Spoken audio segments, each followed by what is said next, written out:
Paz do Senhor, irmãos. Como que vocês estão aí? Vamos iniciar nossa aula bíblica. Mas enquanto isso, eu gostaria que vocês informassem aí, digitando no chat, como que está o som, se o som está numa altura boa, se está dando para ouvir. Eu tenho percebido, como eu estou usando fone de ouvido aqui, eu percebo que para mim o som ele fica bom, numa altura boa, e depois quando vai ouvir no celular, que o som está um pouco baixo. Hoje eu aumentei um pouco o volume aqui, e era o que hoje nós temos uma altura boa de som aí para que a gente possa atender todo mundo. Estou confirmando só os volumes aqui. Opa. Bom, eu acredito que esteja numa boa altura para a gente começar. Então eu aguardo vocês responderem aí.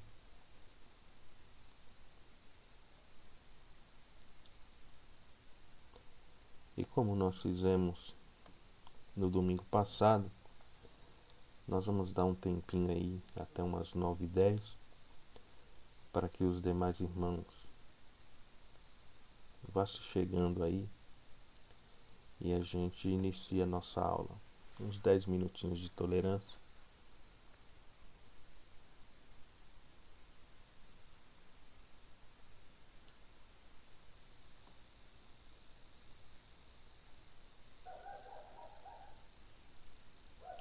Hoje está um domingo frio e o bom dessa tecnologia é que a gente pode assistir a aula da escola dominical debaixo da coberta, tomando um cafezinho, um chazinho, que é coisa que no dia a dia normal a gente não pode fazer. Então não temos desculpa para não aprendermos juntos da palavra de Deus, né? Então vão formando aí como que está a altura do som, se está bom, se está baixo, para que a gente possa fazer os ajustes para quando iniciar a nossa aula.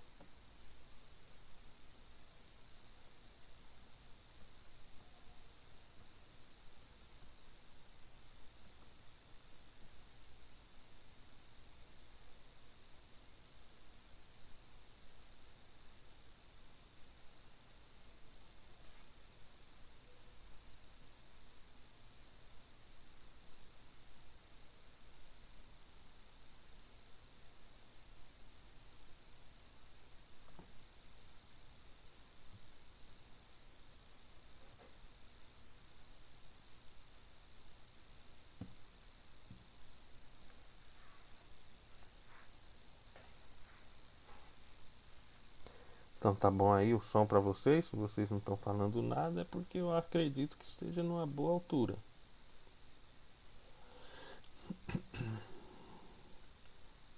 Ou vocês não estão me ouvindo, né? Das duas, uma.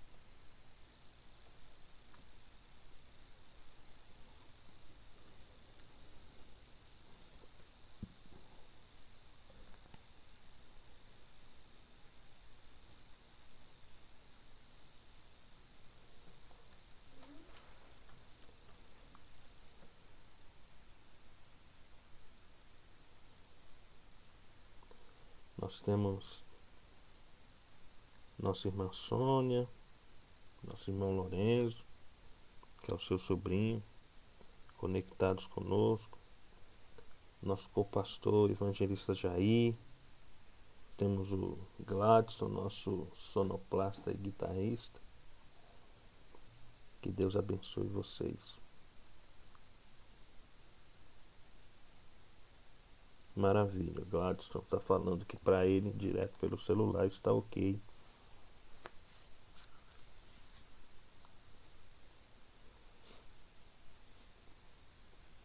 Mais uns 4 minutinhos. E nós irmos. Paz do Senhor, irmã Ana. Jair também está falando que está bom o som. Como que está o som aí, irmã Ana, irmã Sônia?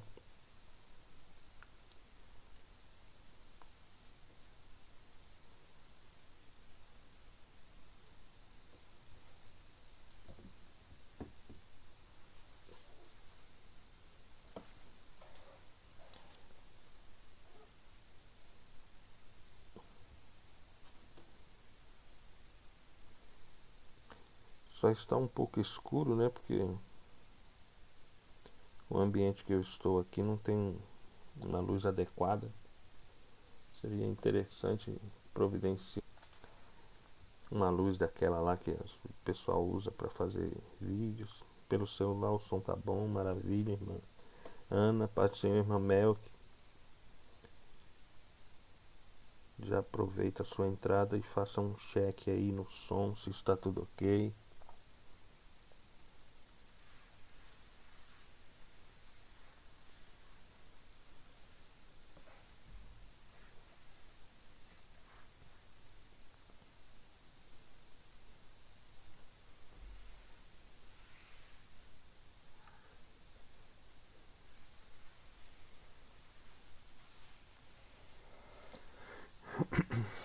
Nós hoje vamos estudar nossa quinta lição.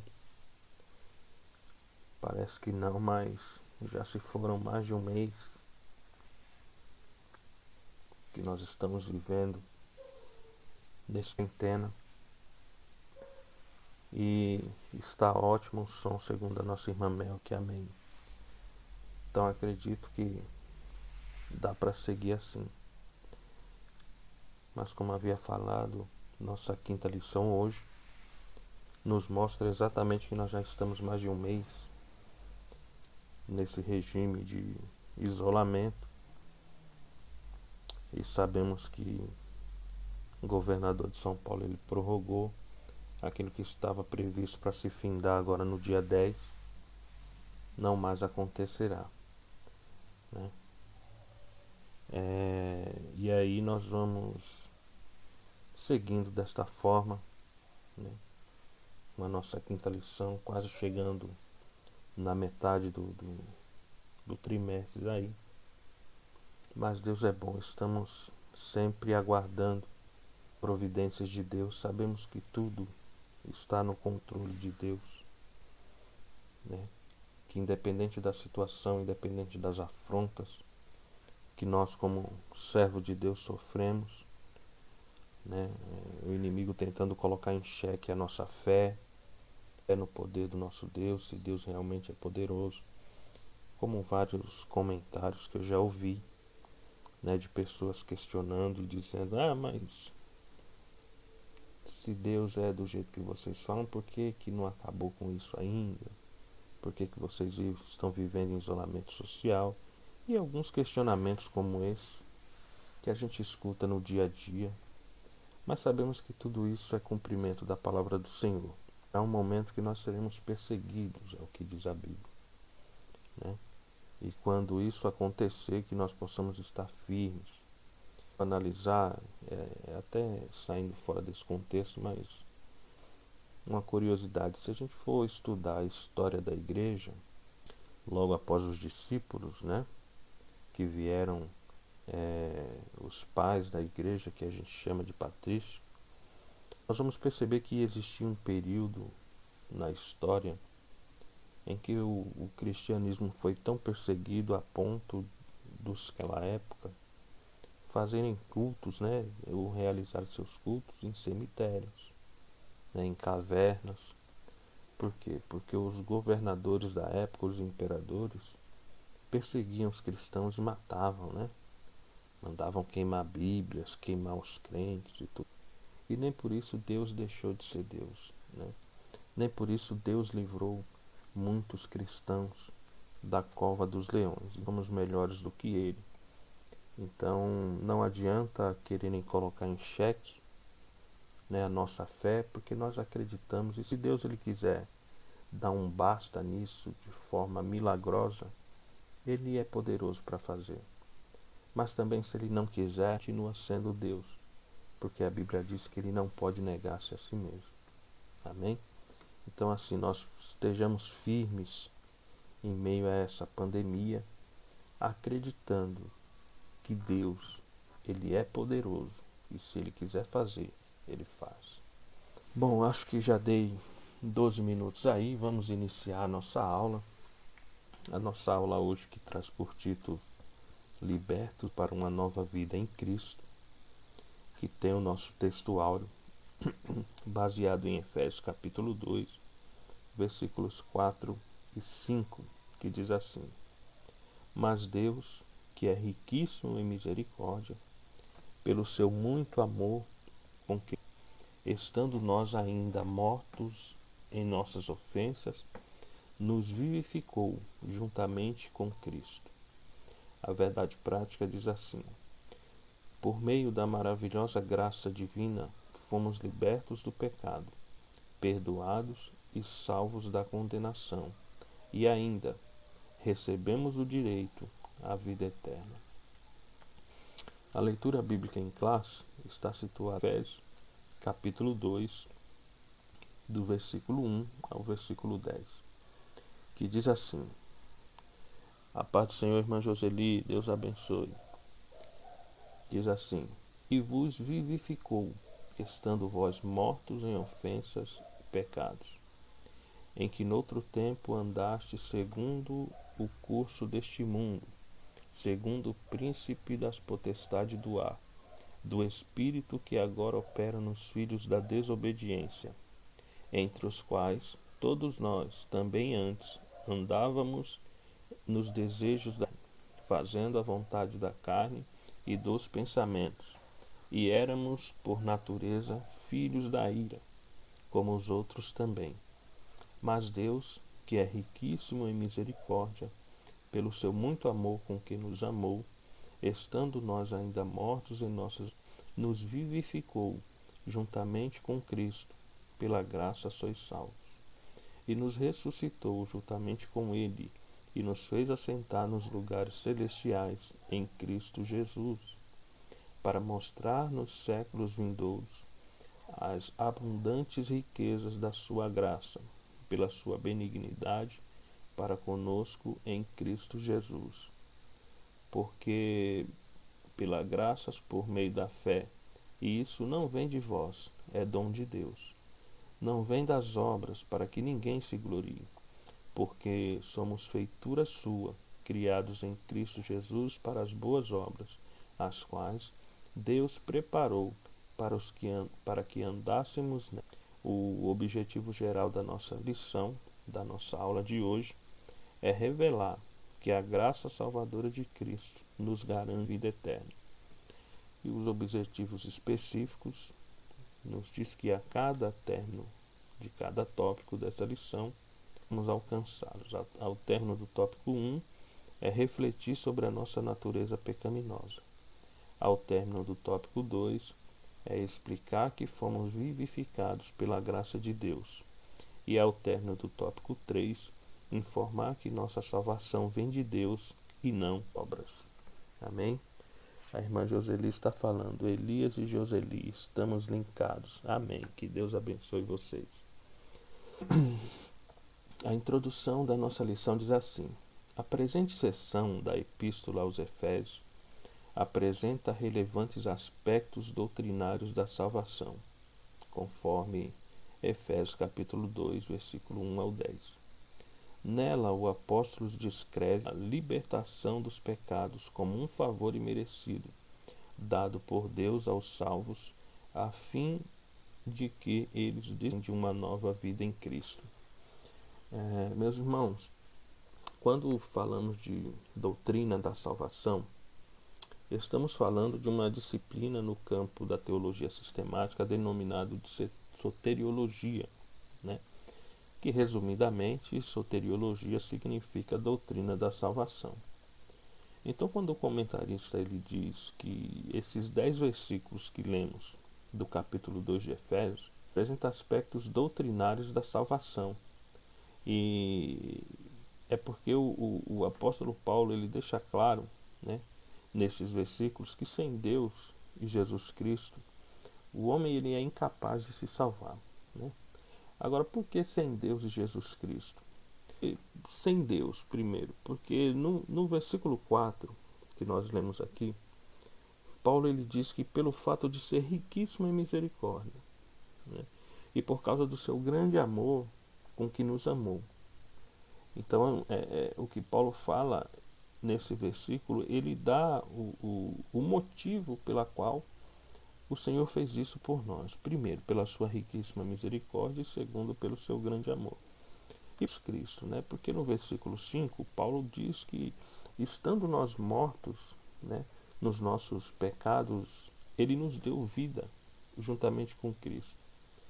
E aí ele descreve que a libertação dos pecados se dá por meio da graça, né? Se a gente for olhar aqui, ele fala que é um favor imerecido, né, dados por Deus aos salvos, certo?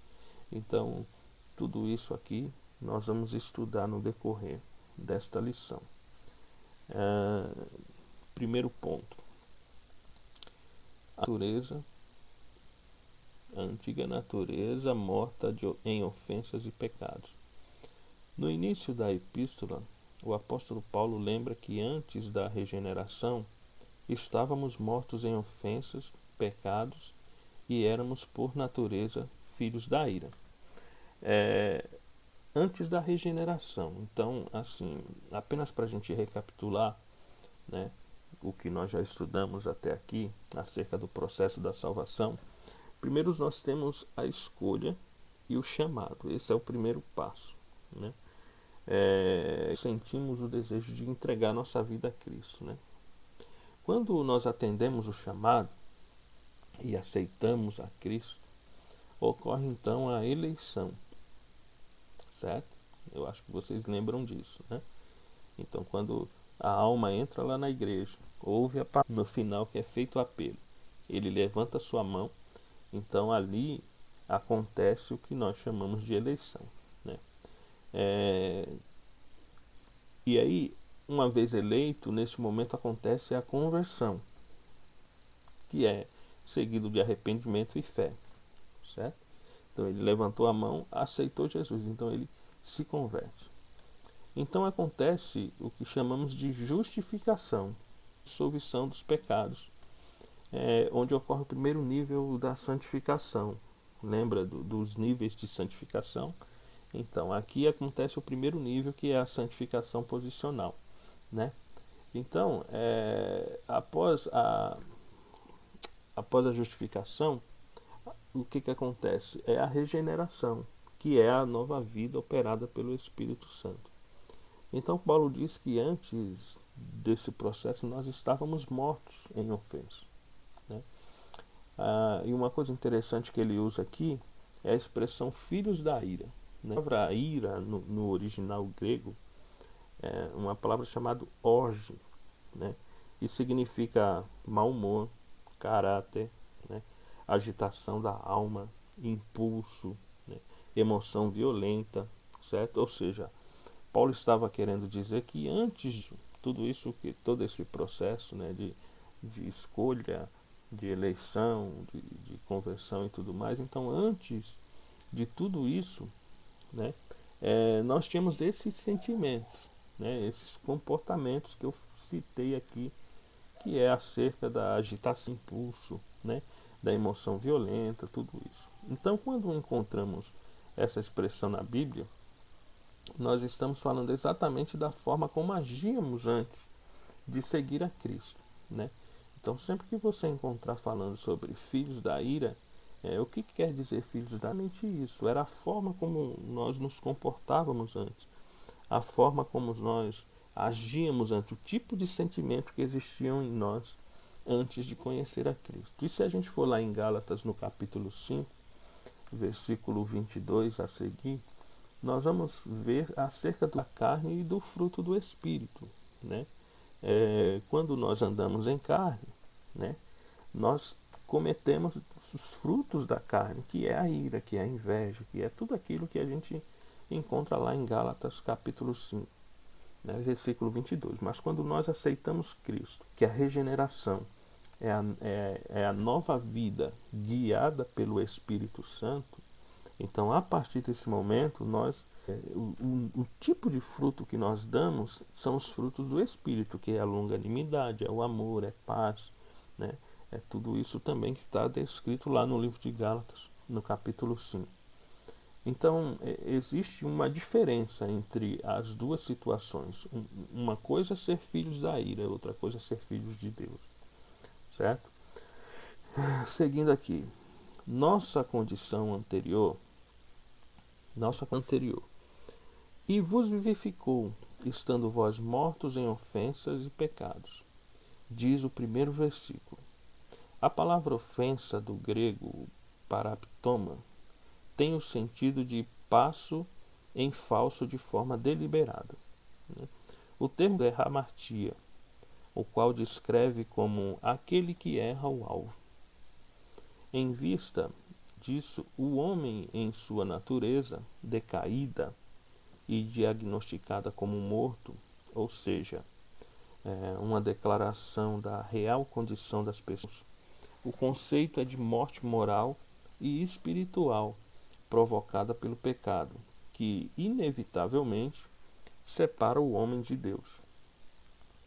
Tal qual um corpo inerte, a natureza pecaminosa impede o homem de ouvir descer a voz de Deus. Quem assim vive está morto enquanto vive, né? Esse termo paraptoma, né, que o nosso comentarista ele define como passo em falso de forma deliberada, ele também tem um outro significado, né, que é desvio da verdade e justiça.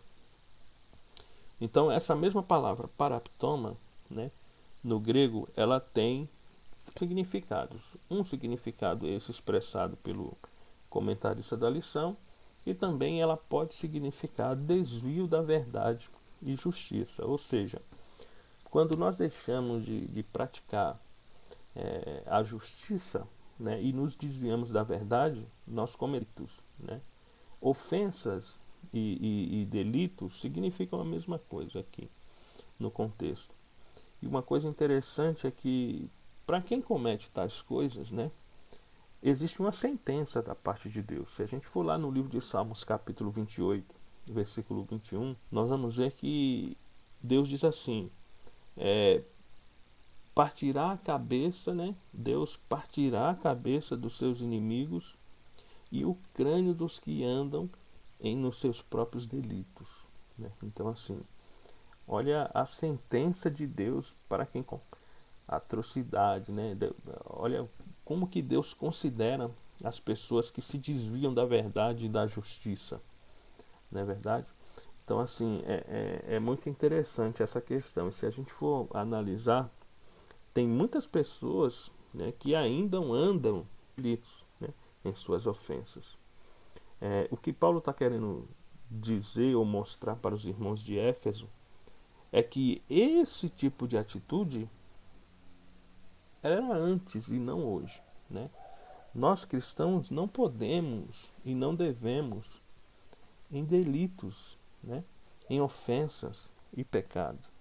Não podemos andar nos desviando da verdade ou da justiça, né, porque isso é característica da natureza anterior, né, da natureza inicial, da nossa condição anterior. Hoje nós vivemos uma nova condição. Qual que é a condição? A condição de vida, né? Nós fomos vivificados por Ele. Nós não estamos mais mortos esses delitos e pecados, não é verdade? E já o termo grego, né, para pecado é hamartia, né, que significa errar o alvo, né? Então esse termo hamartia ele é usado de forma geral, né, no contexto, porque significa tanto o ato, né, quanto o resultado de pecado, hamartia. Existem outros termos gregos também para expressar pecado, né? Como por exemplo azebeia. Azebeia significa falta de reverência a Deus, né? Impiedade, mal, que isso também é pecado, né? E aí a nossa condição anterior era diagnosticada como morto, né? Por conta dessas coisas. Quando Paulo fala que estávamos mortos, ele estava se referindo à morte moral e espiritual, né? Não era uma morte física. Porque se a gente for analisar, existem quatro tipos de morte, né? A morte moral, ou existem até mais, né? As mais conhecidas, a morte moral, a morte espiritual, a morte física e a morte eterna, né? Então, assim, aqui, os versículos aqui, né? Paulo está se referindo à morte moral e espiritual, né? Uma pessoa que não tem moral é muito complicado, né? Então, assim, e é coisa que foi perdida lá no Éden, né? Aquela comunhão, aquela moral, não tinha, né? A partir do momento que Adão peca e cai, né? E aí quem vem resgatar isso é Jesus Cristo, mas nós vamos daqui para frente, né? Nos próximos pontos aqui da nossa lição. Então uma coisa nós tínhamos uma condição anterior, né? Qual que era a condição anterior? Era essa condição que Deus nos tirou, porque nós vivíamos mortos em nossos ofensas, delitos e pecados, depende da tradução bíblica, né? Então nós vivíamos mortos nesse sentido, né? E Cristo ele foi lá e nos salvou, e Deus ele foi lá e nos resgatou, nos vivificou, nos deu vida, amém? Nossas ofensas e pecados. A má conduta, outro tempo andastes, é descrita por Paulo por meio da metáfora do ato de andar. Refere-se às atitudes erradas adotadas na vida passada do salvo antes da regeneração. Aqui, andastes, segundo o curso deste mundo, né? Andaste segundo o curso deste mundo, que é a parte B do versículo 2. Os costumes eram praticados conforme o sistema mundano da época, tais como a imoralidade, o furto e a, né? O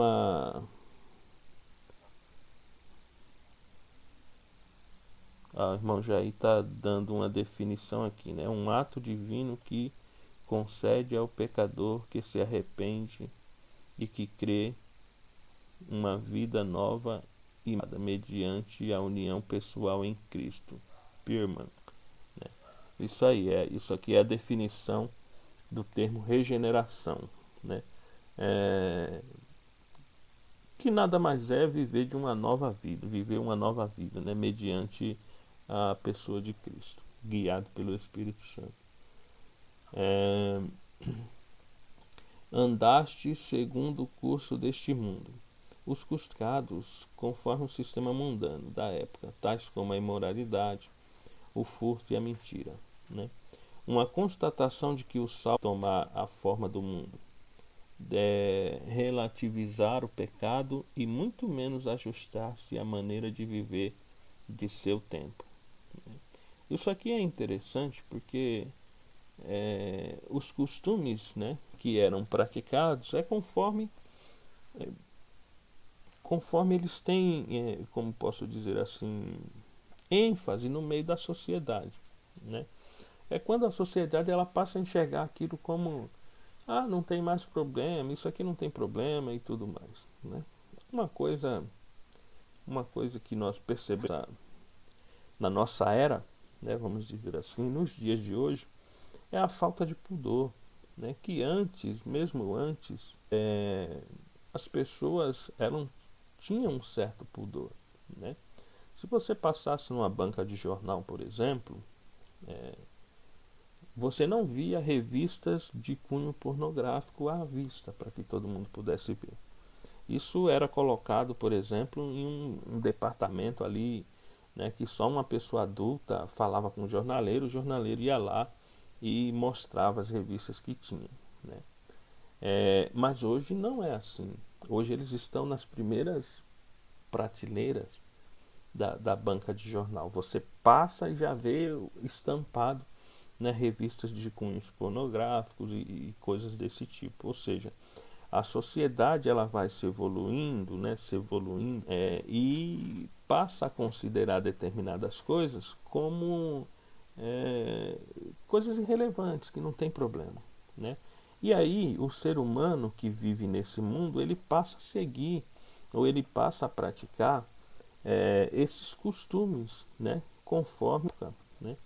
Conforme, por isso que Paulo fala aqui do andava, né? Andava segundo o curso deste mundo, né? Conforme ia sendo tratadas as coisas. Então, assim, quando Cristo resgata essa pessoa, né? Ele percebe que o caminho não é andar conforme o mundo, porque o mundo anda de qualquer forma. Se a gente observar lá no livro de Gênesis, quando Deus foi destruir Sodoma e Gomorra, né? Era normal para aquele povo, né? A viver na sodomia, né? Que é o que nós conhecemos hoje como sodomia. O pecado de homem com homem, mulher com mulher e tudo mais, que a gente classifica ou define como pecado de Sodoma, né? Então, assim, era a coisa mais simples, assim como é hoje, nos nossos dias, né?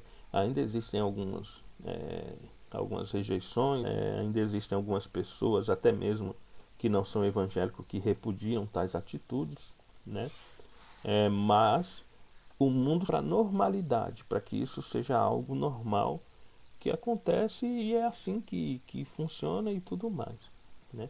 Então, assim, é, em uma outra época nós andávamos segundo o curso do mundo. Para onde o mundo nos levava era o que nós andávamos, né? E era isso que Paulo falando aqui com o pessoal de Éfeso, né? Porque Éfeso, só um ponto aqui, se você for observar Éfeso era a capital, né? Era a capital do conhecimento. Era lá em Éfeso que tinha um templo gigantesco, uma deusa chamada Diana, né? E o culto que era para Deus era um culto baseado na pornografia, né? As profetisas, né, de Diana se prostituíam com aqueles homens que iam. E uma coisa interessante é que quando elas, e todos nós sabemos que a prostituição ela tem um prazo de validade, né? Porque quando a pessoa chega a uma determinada idade, não adianta ela insistir, né, nesse ramo, porque ela não vai conseguir muita coisa, né? Não vai sobreviver daquilo. As mulheres envelheciam que não serviam mais lá no templo de Diana, a maioria delas se convertiam, né? E iam para a igreja.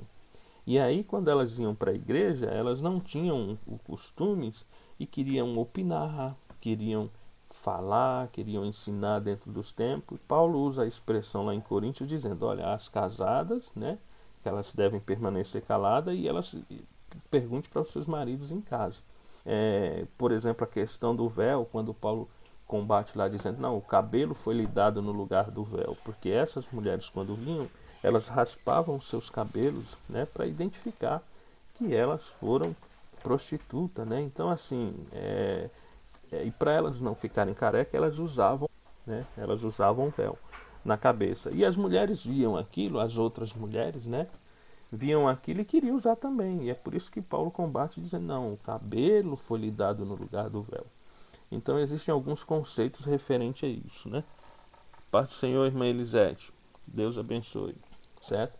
Então, assim, então Paulo ele vem mostrar àqueles crentes que o que eles fizeram no passado acabou, morreu, né? Hoje eles vivem uma nova vida, né? Eles foram vivificados. Enquanto eles cometiam todas aquelas coisas, né, mágicas, nós vamos ver que os mágicos se convertem, né? E aí eles queimam os livros de mágica em praça pública para mostrar a real conversão.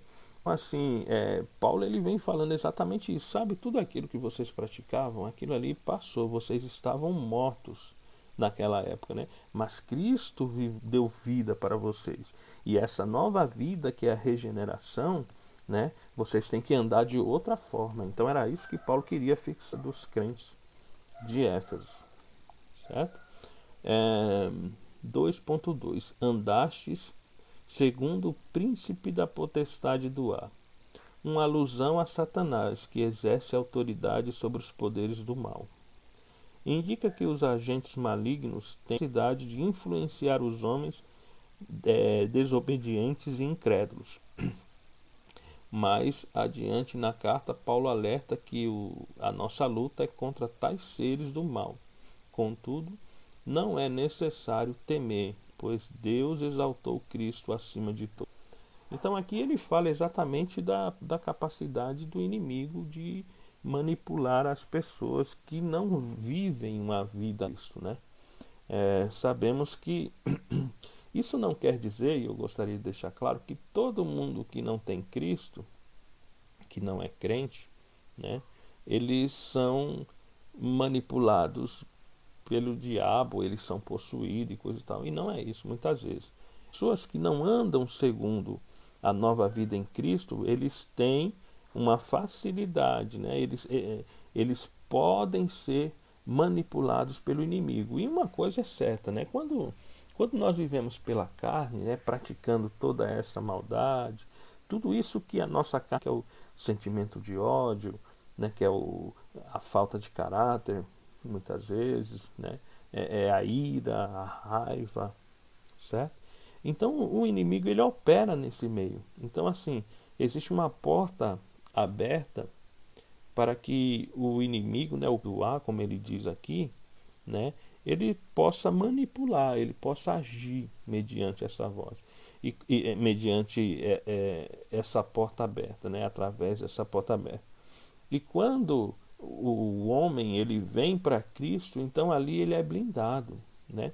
Ele é preenchido pelo Espírito Santo, pelos anjos do Senhor que o cercam.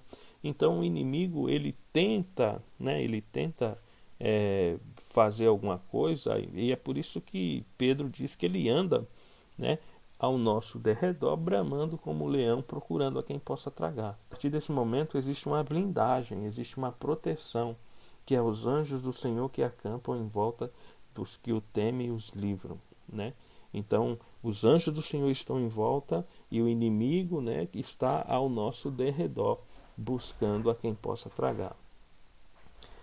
Não existe essa possibilidade de manipulação, né, daquela vida que vive mortos em seus deleitos e pecados, né?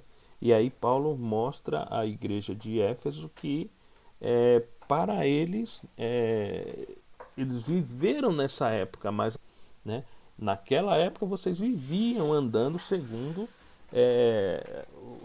os príncipes do ar, mas hoje não, hoje vocês andam segundo o Espírito Santo, né, que é o conceito de regeneração. Quando somos regenerados, nós adquirimos uma nova vida, e essa nova vida é guiada pelo Espírito Santo. Amém? E o ponto 2.3, andávamos fazendo a vontade dos pensamentos. Refere-se à inclinação para fazer o mal, algo inerente à natureza humana. Estão incluídos aqui os pensamentos pervertidos e a prática de todos os desejos desordenados da carne. Como resultado, éramos filhos da ira, isto é, condenados e desprovidos do favor divino. Paulo sublinha que essa era a nossa condição. Entretanto, aprove ao Pai nos eleger e nos predestinar para filho de adoção. Amém? Então, antes sim, éramos filhos da ira, né? Antes nós andávamos segundo as nossas próprias concupiscências, nossos próprios desejos, segundo nossa própria vontade, né? E aí Paulo ele vem exatamente para dizer, né, que nós fomos transformados, nós somos resgatados e nós somos adotados. Uma vez adotado, nós deixamos de ser filhos da ira, deixamos de andar segundo a carne, deixamos de andar segundo os ventos e passamos a andar segundo a vontade de Deus, né, guiado pelo Espírito Santo de Deus. Para vocês, se vocês estão, para mim aqui deu Ah, voltou. É que eu fico aqui no celular, eu fico manipulando. Mandam as mensagens, né? Porque aqui na tela fica só a revista aqui pra mim. E aí eu não consigo ver quando alguém manda alguma mensagem com o celular aqui do lado, né? E aqui eu fico manipulando e vendo quem está mandando mensagem, se tem alguma pergunta para ser respondida e coisas desse tipo.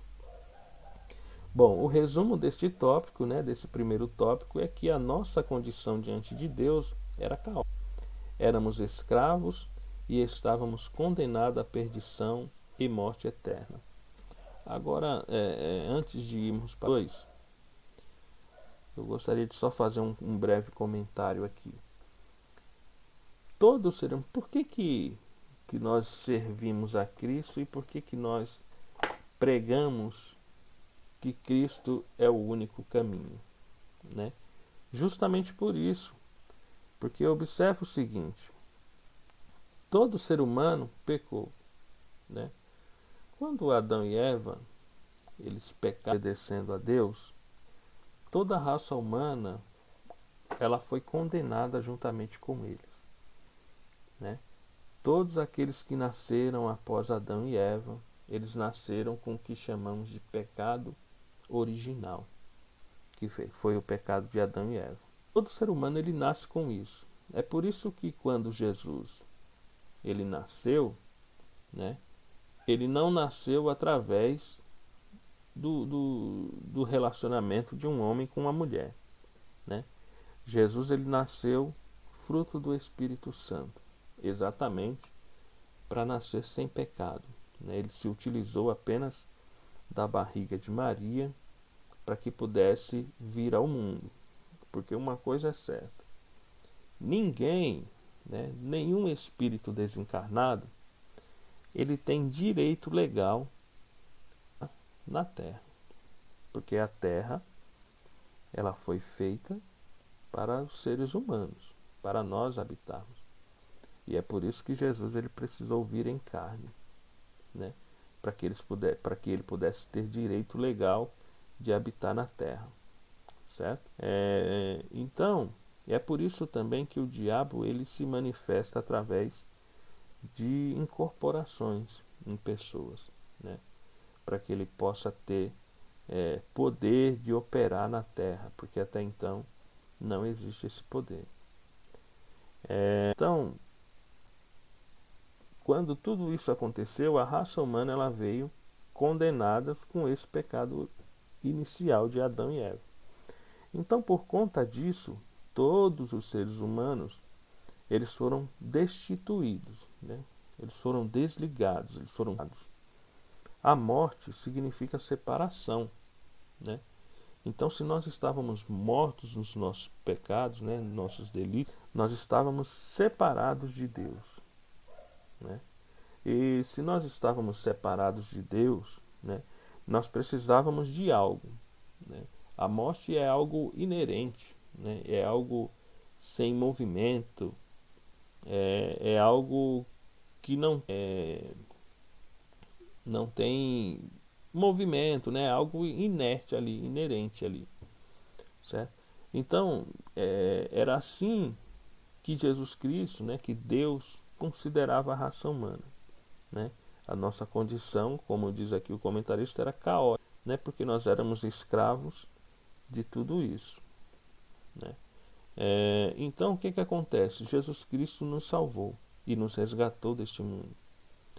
Só que o engraçado, né, o interessante é que tem pessoas que parece que sentem saudade desse mundo, né, desta época e procura andar novamente, voltar a viver a vida de antes, né, cometendo seus pecados, seus delitos, né, e nós sabemos que, como nós vimos aqui no primeiro tópico, para quem praticava tais coisas, né, ele era considerado como morto, né, morto, vivo porém morto, morto como moral e espiritual, certo? É por isso que muitas vezes a gente fala que no meio no nosso meio existem pessoas que estão mortas espiritualmente, porque são pessoas que não aproveitam a oportunidade que Deus nos deu, né, de estarmos junto com Ele. Eu não sei se está. Para mim aqui está caindo toda hora.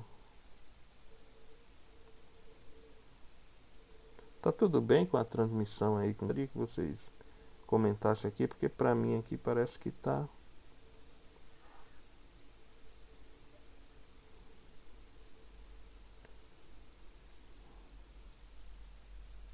Parece que tá caindo.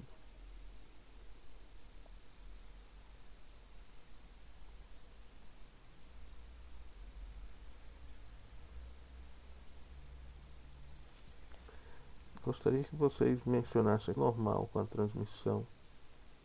Se vocês estão me ouvindo, se tá tudo certo. Tá normal? É estranho. Aqui no meu celular ele tá caindo toda hora.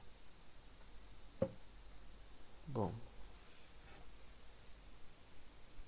Às vezes dá uma travada.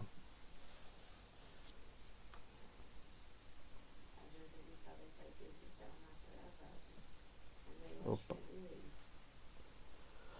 Ok, então vamos seguindo, né? Vivificados por ato de bondade e misericórdia, estando nós ainda mortos em pecados, Deus imensamente nos amou e por isso nos vivificou por meio da graça.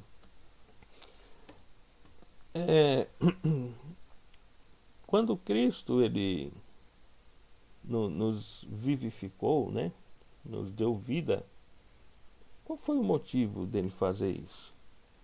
Né? Qual foi o motivo de Cristo fazer isso por nós? Porque nós não somos merecedores, certo?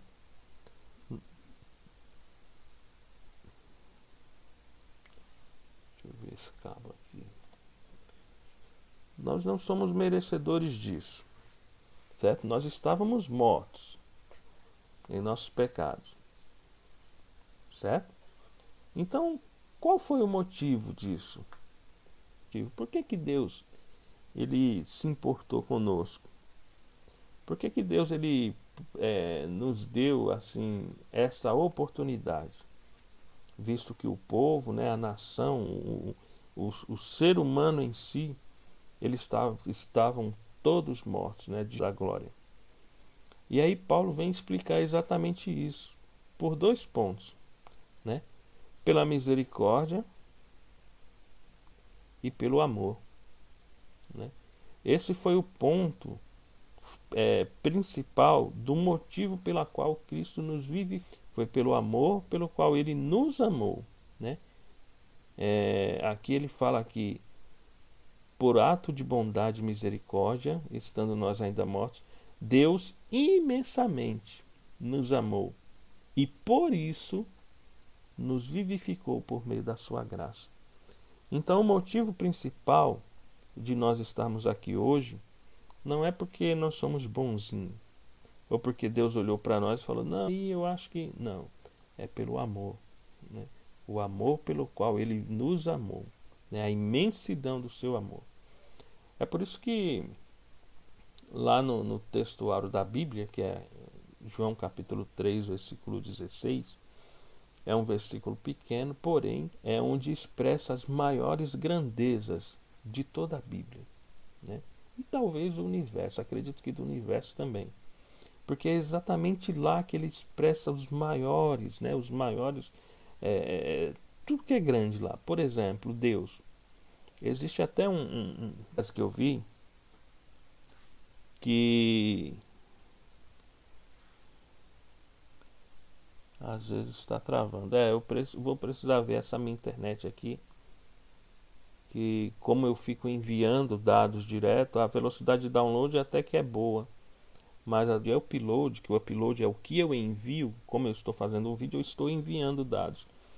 Essa velocidade de upload está um pouco baixa, né? E talvez eu precise fazer algum tipo de configuração aqui no programa que eu vou dar uma estudada para ver se na próxima aula a gente resolve esse problema e não mais aconteça coisa, né? É, mas existe uma frase interessante que eu já vi, que falaram assim: Deus ele nunca olhou para cima, porque acima dele não existe nada. Né? Então é interessante isso, porque esse versículo do capítulo 3 versículo 16 de João, é onde expressa as maiores grandezas, porque Deus não existe nada maior que Deus. Né? Quando fala Deus amou, o amor, não existe sentimento maior no mundo do que o amor. É por isso que ele fala que eu posso fazer qualquer coisa, mas se não tiver o amor, nada disso é válido. Né? Quando nós falamos mundo, o mundo é algo muito grande. Não existe nada no mundo maior que o próprio mundo. Né? Porque Deus amou o mundo de tal maneira. Tal maneira é uma expressão que não tinha um significado. Né? Tal maneira é algo grande como expressar esse significado, né? De tal maneira que deu. E também não existe um ato maior do que dar. Né? Dar é o maior ato. Né? O seu único filho. O filho é o bem maior que um pai e uma mãe ele tem. Não existe nada maior que o filho. Né? Então, que esses versículos, né, essas palavras que compõem esse versículo, é, é tão grande, né, são grandezas tão extremas que nós enxergamos e percebemos através disso, né, que foi através disso que Deus nos deu a oportunidade de hoje podermos estar aqui. Nosso irmão Jair está dizendo assim: mas Deus prova o seu amor para conosco, em que Cristo morreu por nós, sendo nós ainda pecadores. Romanos 5 e versículo 8. Exatamente, né? Por isso que ele deu o seu filho. Né? É um amor tão grande. Imagina o seguinte: imagina você pegar o seu filho ou qualquer parente seu e entregar a morte, ao sofrimento, por conta de uma outra pessoa que você nem conhece. Né? Por conta de uma outra pessoa que você nem tem diálogo, vamos dizer assim. Né? Porque foi assim que Deus viu. Deus viu uma raça decaída. Né? Deus viu o ser humano sem contato, separado de Deus. E aí Deus fala: não, eu preciso de uma forma de trazer ele de volta. Porque quando Deus criou o homem no jardim do Éden, né, Adão e Eva, ele tinha um contato diário. Nós sabemos disso porque nós vimos lá em Gênesis capítulo 1. Ele tinha um contato diário com Deus. E aí quando ele peca, ele se esconde da presença de Deus. No momento que ele se esconde da presença de Deus, aquela comunhão é quebrada. Né? Existe um distanciamento entre o homem e Deus. E aí Deus olha para o homem e fala: não, eu preciso prover uma forma de resgatar este homem, essa criatura. E aí ele dá o seu próprio filho. Né? Então veja a grandeza que é isso. E era isso que Paulo queria que os crentes de Éfeso percebessem. Né? Pela misericórdia, já são 4 para as 10. Alcançados pela misericórdia e pelo amor divino. Após constatar a situação da humanidade sob a ira de Deus, Paulo passa a descrever os atos divinos de amor e de misericórdia que alteram o quadro caótico da raça humana. Começando com uma conjunção adversativa, o apóstolo declara exultante: mas Deus, que é riquíssimo em misericórdia, pelo seu muito amor com que nos amou. Capítulo 2, versículo 4.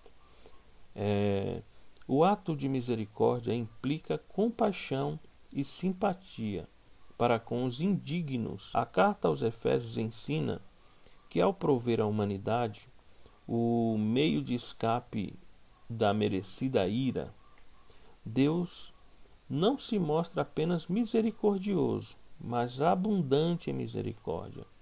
E essa riquíssima misericórdia procede do amor com que nos amou.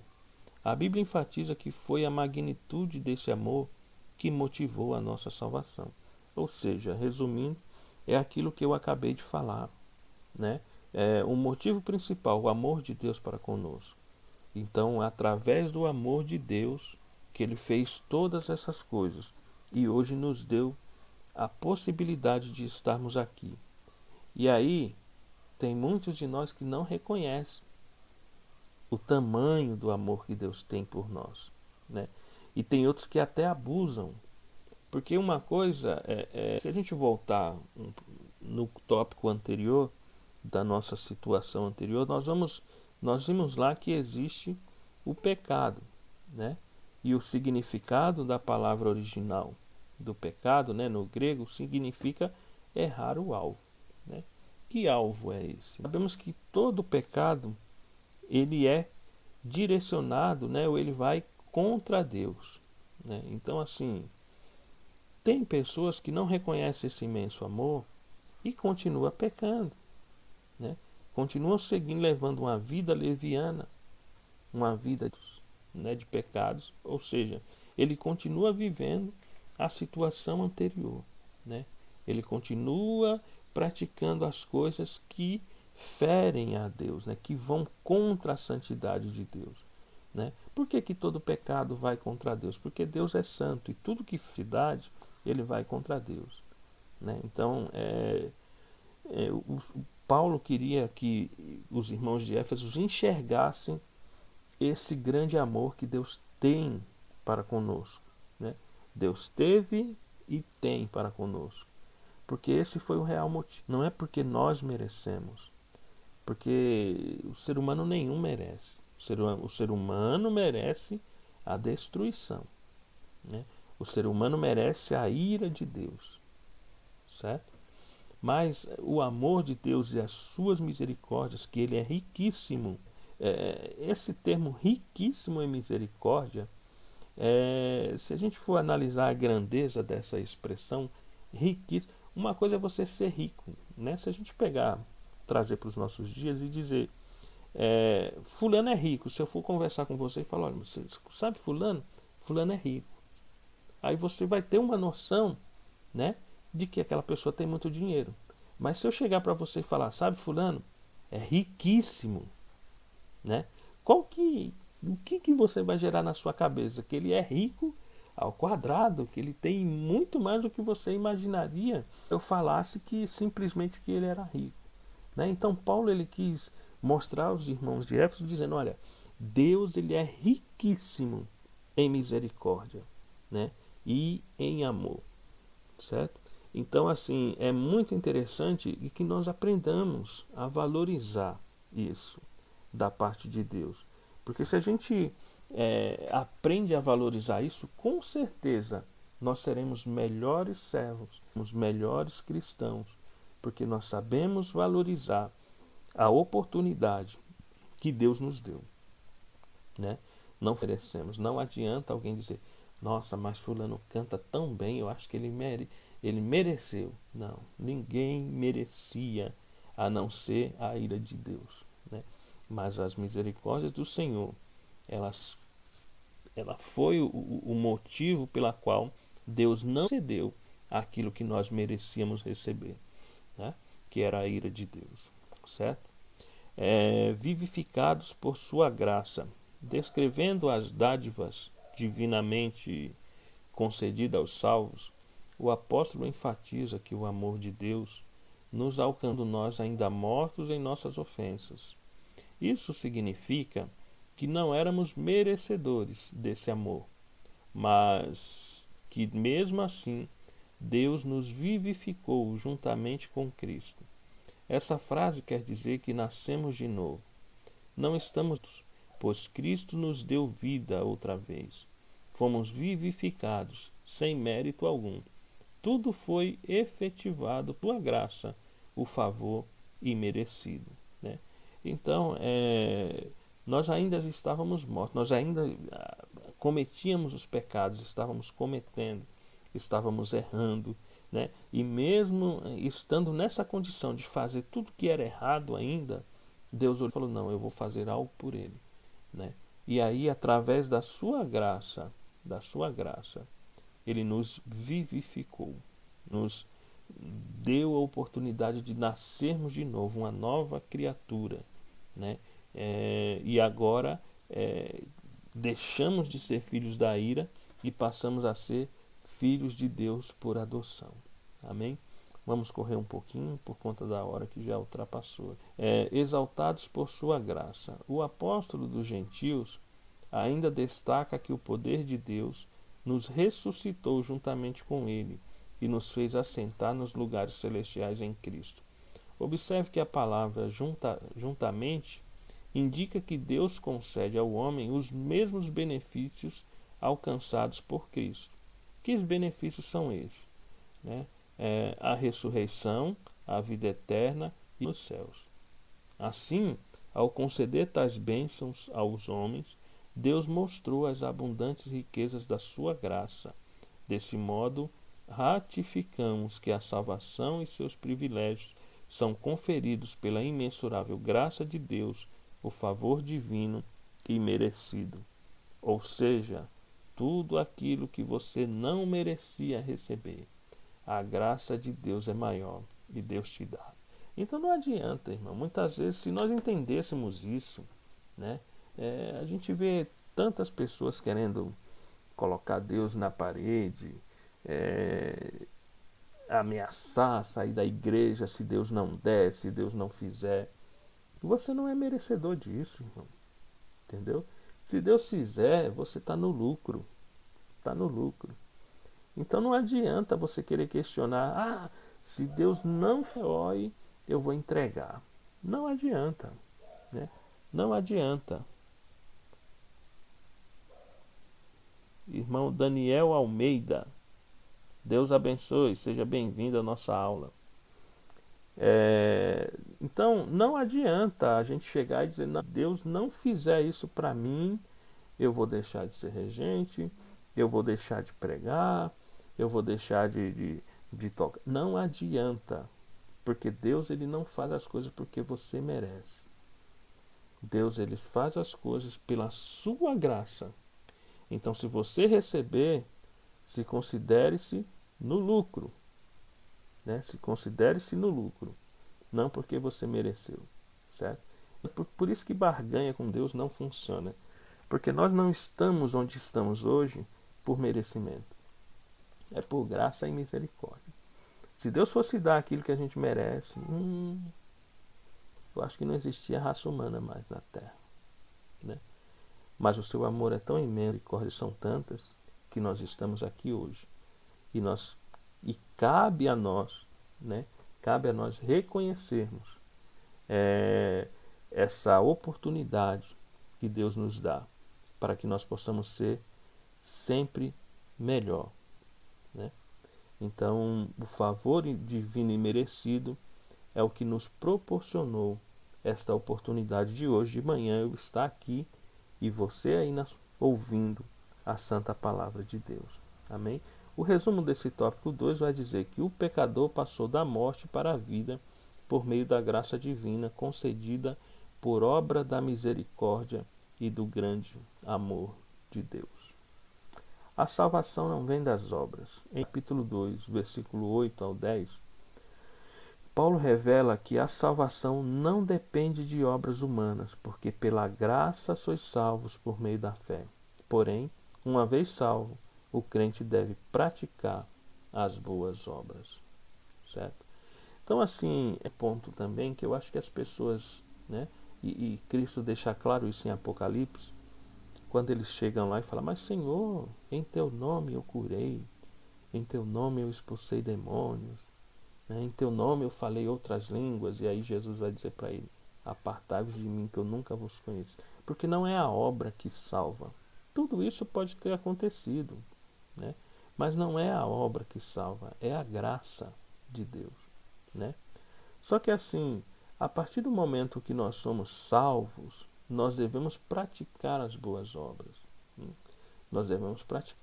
E isso cabe exatamente naquele exemplo que eu costumo sempre citar referente à salvação, né? Porque as pessoas falam, mas eu fui salvo e porque para mim ser salvo eu tenho que fazer alguma coisa, já que a salvação, né? Eu tenho que pagar pela salvação. Não é pagar pela salvação, é manter, né? Existe uma diferença entre você pagar e entre você manter a salvação, né? E o exemplo que eu sempre costumo falar é o exemplo do bem que você ganha. Por exemplo, né? Eu pego sempre como exemplo um carro, porque é mais fácil de todo mundo entender, né? Se você ganhou um carro, alguém da tua família de fora chegou e falou: olha, eu senti de Deus de te abençoar, tá aqui a chave de um carro, o documento, tá tudo passado no seu nome, é seu, você não precisa me pagar mais nada. Você ganhou aquele carro, né? E você não pagou nada por ele, certo? E aí você pode usufruir desse carro. Você vai entrar nele, vai dirigir, certo? Mas vai chegar um tempo que a gasolina vai acabar. E agora você tem que abastecer. E aí o cara que te deu não vai pagar a gasolina para você, é você que vai abastecer o carro, certo? Aí você abastece, enche o tanque do carro de novo e segue. Só que quando ele atingir determinada quilometragem, você vai precisar fazer trocar o óleo, trocar os filtros, não é verdade? E isso você vai ter que pagar lá fora, né? Para alguém. Mas você não pagou pelo carro, mas você está pagando pela manutenção dele. Imagina que você, não vou trocar o óleo. Aí o óleo fundiu o motor. O carro parou de andar. Certo? E aí você vai precisar ir no mecânico, vai ter que fazer motor e tudo mais. Os homens sabem muito bem do que eu estou falando e algumas mulheres também. Você vai gastar uma nota muito alta, né? Porque fazer um motor não é coisa barata, para que você possa ter o carro novamente. Agora imagine que nada disso você faz. O que vai acontecer com isso aí? Você vai perder o carro que você ganhou, certo? Você não mais vai ter mais aquele carro. Você ganhou ele no início, ele está 0 km andando, você não pagou um centavo por ele, mas aí você não zelou, você não fez as manutenções que deveriam fazer, você não seguiu o regulamento da concessionária e aí você perdeu aquele carro porque aquele carro ele fotou, porque aquele carro ele estourou o pneu, porque aquele carro aconteceu algum tipo de coisa que estragou aquele carro e agora você não tem mais. Mas você não pagou por ele. Mas você não tem mais ele, porque você deixou de fazer o que deveria ser feito. A salvação é exatamente a mesma coisa. Deus ele nos deu pela sua graça a salvação. Você é salvo, né? Mas se você não praticar as boas obras, as obras, os frutos do Espírito Santo, se você não fizer a manutenção devida para manter a salvação em dia, você vai perder a salvação. E vai chegar naquele último dia e você não vai ser salvo. Porque você ficou com aquele negócio, não, eu fui salvo, né? Eu recebi a salvação, eu não preciso fazer mais nada, porque a salvação é de graça. E aí você se engana, né? Quem tem esse conceito de uma vez salvo, salvo para sempre, nós estudamos há 2 lições atrás, que é o calvinismo. O calvinismo ele acredita exatamente na predestinação, né, individual, de que uma vez escolhido o ser humano, né, os seres humanos já nascem escolhidos, eles já estão escolhidos, uns para salvação, outros para condenação. Então aquele que foi escolhido, independente da situação, ele vai ser salvo porque ele foi escolhido, né? E aquele que não foi escolhido, ele pode fazer o que ele quiser, ele vai para o inferno porque ele não foi escolhido. Então esse é o conceito calvinista, né? Nós, como Assembleia de Deus, nós acreditamos no conceito, né, na escola arminiana, ou seja, nós acreditamos na predestinação para a igreja, né? A igreja como um todo, não numa predestinação individual, né? Então, assim, todo aquele que o recebeu foi-lhe dado o direito de ser chamado filho de Deus. Então, independente da situação, Deus ele não escolhe pessoas específicas e diz, não, é só vocês aqui, está fechado o nosso grupo, é só vocês que vão ser salvos. Não. Todo aquele que o recebeu foi-lhe dado o direito de ser chamado filho de Deus, certo? Então, nós acreditamos e é assim que nós acreditamos. Então, a salvação, ela foi pela graça? Foi. Mas nós precisamos praticar as boas obras para que nós possamos mantê-la, né, em dia. Graça como meio da salvação. A salvação inclui a libertação da morte, da escravidão do pecado e da ira vindoura.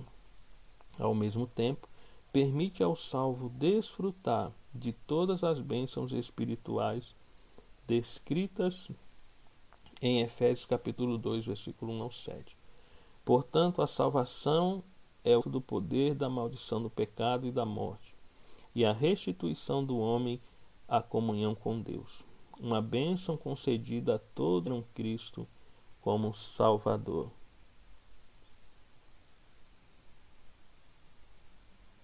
Exatamente, irmão Jair. É soberania de Deus e responsabilidades humanas, né? Todos nós temos as nossas responsabilidades como servo de Deus. Então aqui a salvação, né, ela inclui a libertação da morte, né, da escravidão do pecado e da ira vindoura. É tudo aquilo que eu acabei de falar, certo?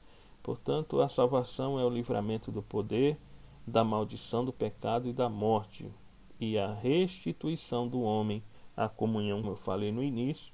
Quando Adão pecou, né, ele perdeu a comunhão com Deus, aquela comunhão que eles tinham diariamente ali no jardim.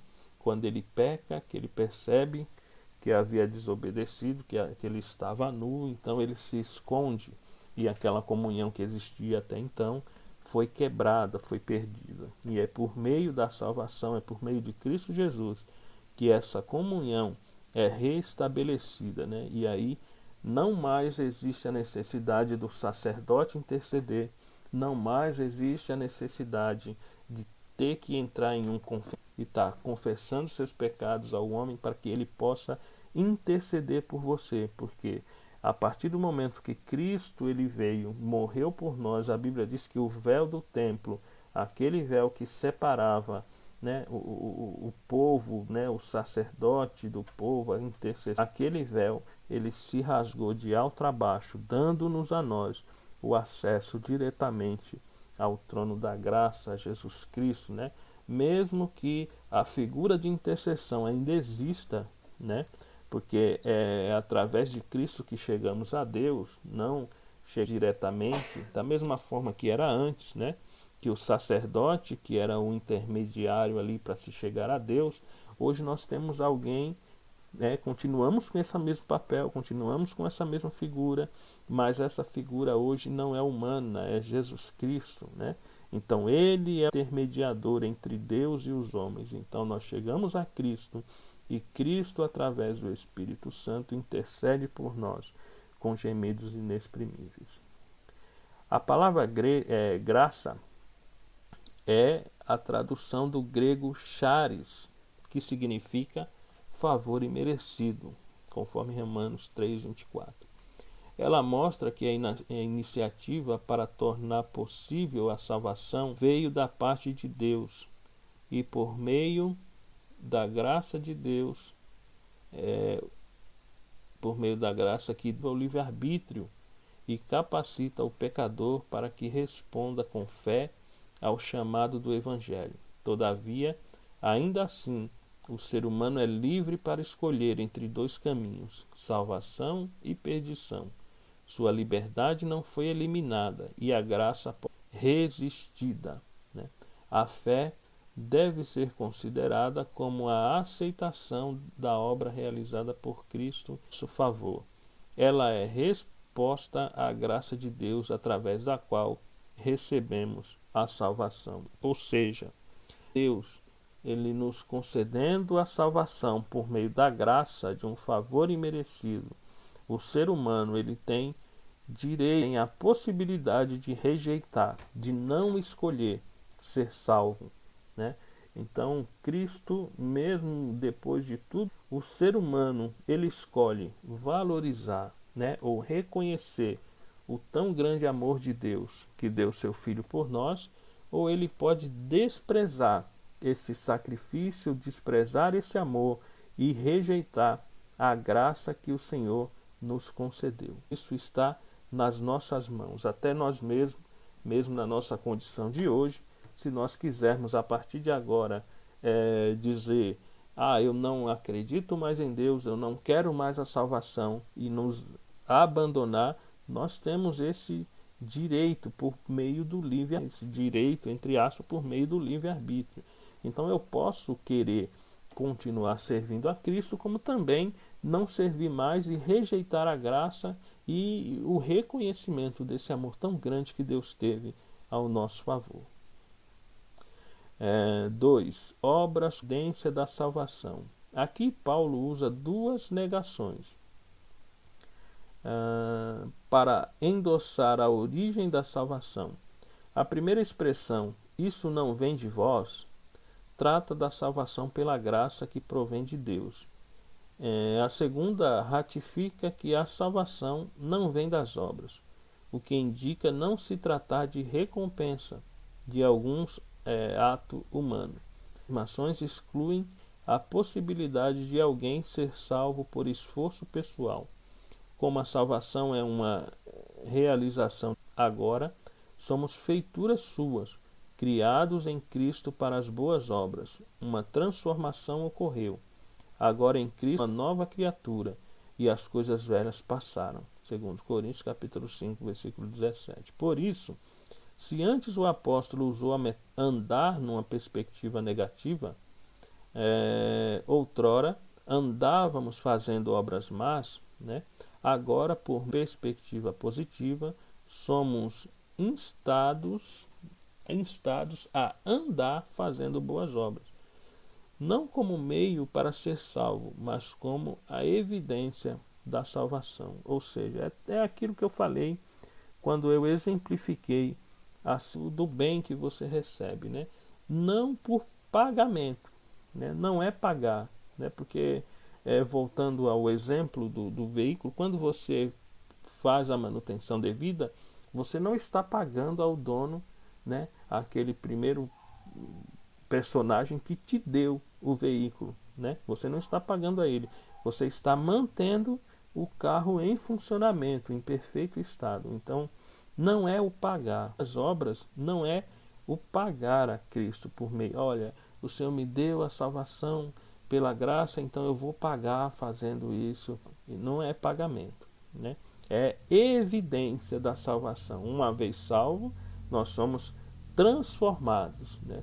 Nós somos convidados a andar em uma nova vida, né? A andar sobre uma nova perspectiva, né?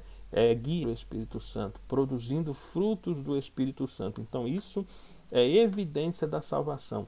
Isso é uma coisa que não deveria nem ser questionada. Se a gente for analisar nessa questão de fazer boa obra de salvação, isso é coisa que não deveria nem ser questionado, porque isso deveria ser né?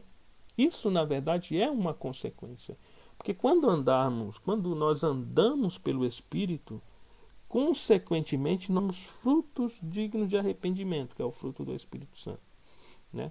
Então, automaticamente, é por isso que a Bíblia diz: buscai primeiro o reino de Deus e a sua justiça, e as demais coisas vos serão acrescentadas. Então, é algo meio que automático, ela vem em consequência ou em decorrência disso, né? Então as obras, as boas obras, elas são evidências da salvação, é algo consequente, né? Ele vem dessa consequência.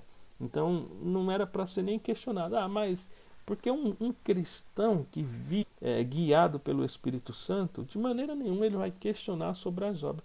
Por que eu tenho que fazer obra? Eu quero ficar sentado aqui, né? A gente escuta falaram exatamente disso. Não, eu sou membro de banco. Eu quero chegar aqui, sentar, né, ouvir o culto e ir embora para casa e não fazer nada. Isso não é um pensamento de uma pessoa que anda por um espírito, né? Pelo Espírito. Porque o pensamento da pessoa que anda pelo Espírito